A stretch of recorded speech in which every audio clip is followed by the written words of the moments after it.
तो स्वागत है दोस्तों आपका आज की इस नई वीडियो में, जिसमें आज से हम इस चैनल पर एक नई सीरीज एक्सप्लेन करने वाले हैं, जो कि है रियलिटी क्वेस्ट मानवा का सीज़न 2, जो कि चैप्टर 1 से चैप्टर 123 तक है।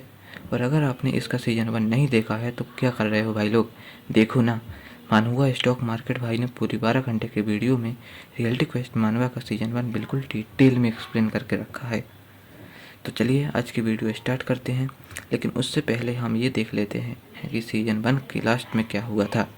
सीज़न 1 के लास्ट में डोहान को क्वेस्ट सिस्टम से पता चला था कि अगर उसे अपने बाप की मौत का राज पता करना है तो उसे स्ट्रॉन्ग बनना पड़ेगा, और स्ट्रॉन्ग होने के लिए उसे क्वेस्ट पूरे करने होंगे। जिससे वह चैलेंजर टावर में जाने का डिसाइड करता है और कहता है मुझे फ़र्क नहीं पड़ता इसके अंदर क्या है, अगर इससे मैं सच के और करीब आऊँगा तो मैं ये करूँगा। और आखिर में हम एक मिस्टीरियस से बंदे को देखते हैं जो बोल रहा होता है मैंने मारा है, मैंने उसे मारा है, मैंने मारा है हाथ जिन्हों को, जो कि डोहान का बाप है। तो चलिए इसी के साथ हम स्टार्ट करते हैं सीजन 2 को। तो चैप्टर 124 के स्टार्ट में हम देखते हैं वाइट हेयर वाली लड़की को, जो कि जिनसे होती है डोहान की बचपन की दोस्त, जो अभी सियोन से पूछ रही होती है कि डोहान कहाँ है। जिसके रिप्लाई में सियोन बोलती है कि आखिर तुम मुझसे ये क्यों पूछ रही हो। जिनसे बोलती है कि डोहान कई दिनों से मेरे मैसेज का रिप्लाई नहीं दे रहा है, क्या तुम्हें लगता है कि वह मुझे इग्नोर कर रहा है। शायद वह चाहता है कि इस रिश्ते में पहले मैं कन्फेस करूं, लेकिन सियोन उसकी बातों में बिल्कुल भी इंटरेस्टेड नहीं होती और कहती है कि अगर तुम्हारा हो गया है तो मैं घर जा रही हूँ। लेकिन इससे पहले कि सियोन घर जा पाती, जिनसे उसे पकड़कर, वैसे इसे पकड़ना नहीं घसीटना कहते हैं, तो वह उसे घसीट कर ले जाते हुए बोलती है कि चलो एहरिन से पूछते हैं, आखिरकार वह भी तो उसी स्कूल में है जिसमें डोहान है। तो इसके बाद हम एक पीसी कैफ़े का सीन देखते हैं, जो कि एहरिन के बाप का ही होता है। और यहाँ पर वह कुकिंग कर रही होती है और बोलती है कि डोहान, अगर मैं इस बारे में सोचूं तो मैंने उसे हाल ही में स्कूल में तो नहीं देखा है। जिस पर जिनसियो बोलती है कि क्या वह स्कूल से बंक मार रहा है। और यहाँ पर भी सियोन अपने में ही बोल रही होती है कि आखिर मैं यहाँ क्या कर रही हूँ। पर जिनसियो बोलती है कि मुझे उसकी ये बेड साइड भी पसंद है। इनकी ये बात सुनकर कुछ नमूने बोलते हैं कि बेड साइड, शायद तुम्हें रफ पसंद है, हमारे गेम प्ले की तरह, क्यों ना एक मैच हो जाए। जिस पर सियोन उन्हें बोलती है कि दफ़ा हो जाओ, नहीं तो मर जाओ। जिसे सुनकर ये नमूने डर जाते हैं और कहते हैं कि हमें कुछ काम था, हमें जाना चाहिए। इसके बाद हम पास्ट का सीन देखते हैं, जहाँ पर डोहान सियोन से बोल रहा होता है कि जब मैं इस बारे में सोचता हूँ तो मेरे पास कुछ ऐसा है जो मुझे करना ही होगा। जिस पर सियोन बोलती है कि आखिर अचानक से तुम ये क्या बोल रहे हो। और भाई ये क्या ही तो लग रही है ये, मैं इसकी एक बार तो मैं राइड लेना ही चाहूँगा। वैसे मैं बाइक के बारे में बोल रहा था, क्या मतलब तुम सियोन के बारे में सोच रहे थे।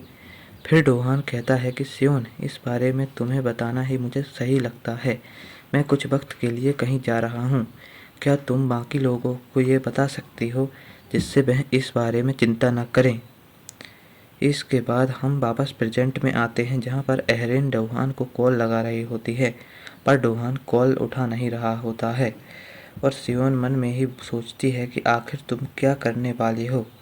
इसके बाद हम डोहान के घर का सीन देखते हैं, जहाँ पर उसकी फैमिली फ़ोटो रखी होती है और उसके पास में ही एक नोट रखा होता है, जिस पर लिखा होता है कि मुझे उम्मीद है कि मैं हमेशा अपने प्यारे परिवार के साथ रह सकूं, जो कि ऑब्वियसली डोहान ने ही लिखा होगा।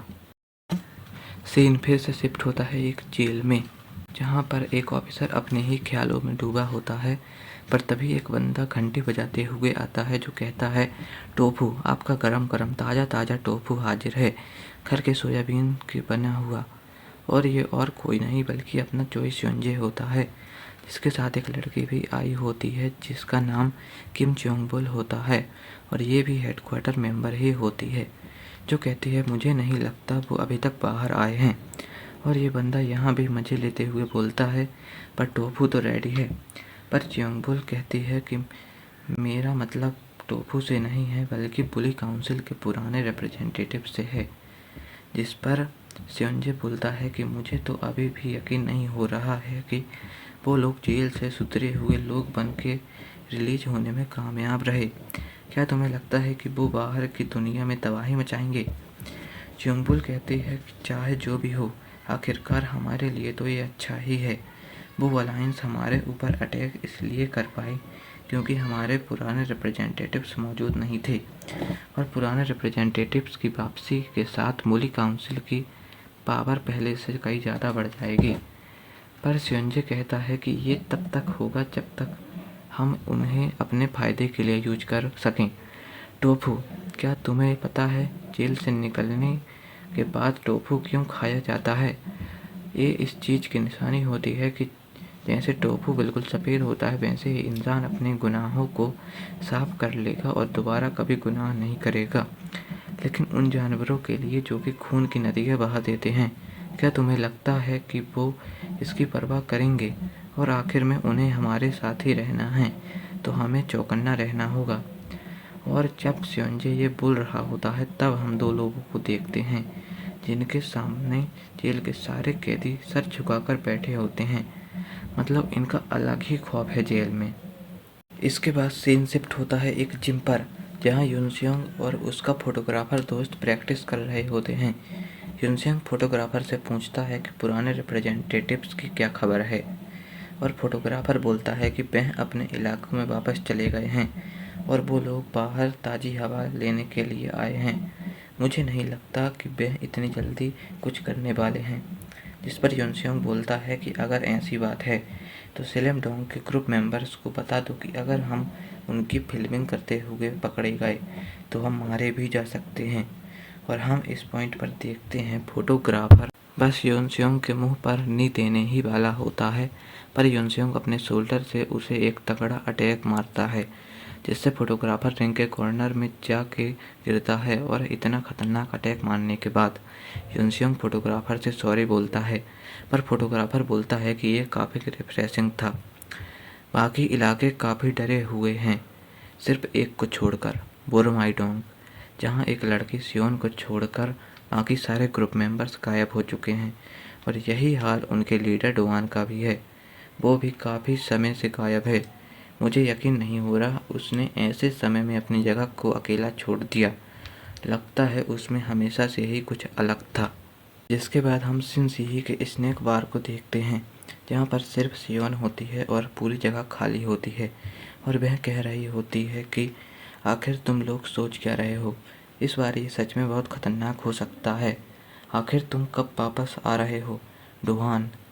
और इसके बाद हम डोहान का ही सीन देखते हैं, जो कि चैलेंजर टावर के अंदर होता है, और डोहान की हालत कुछ ज़्यादा ही ख़राब लग रही होती है, और वह कह रहा होता है कि आखिर ये मुमकिन भी कैसे है, मैं कैसे इस मॉन्स्टर को हराने वाला हूँ, पता नहीं इसका रिवॉर्ड कितना मस्त होगा।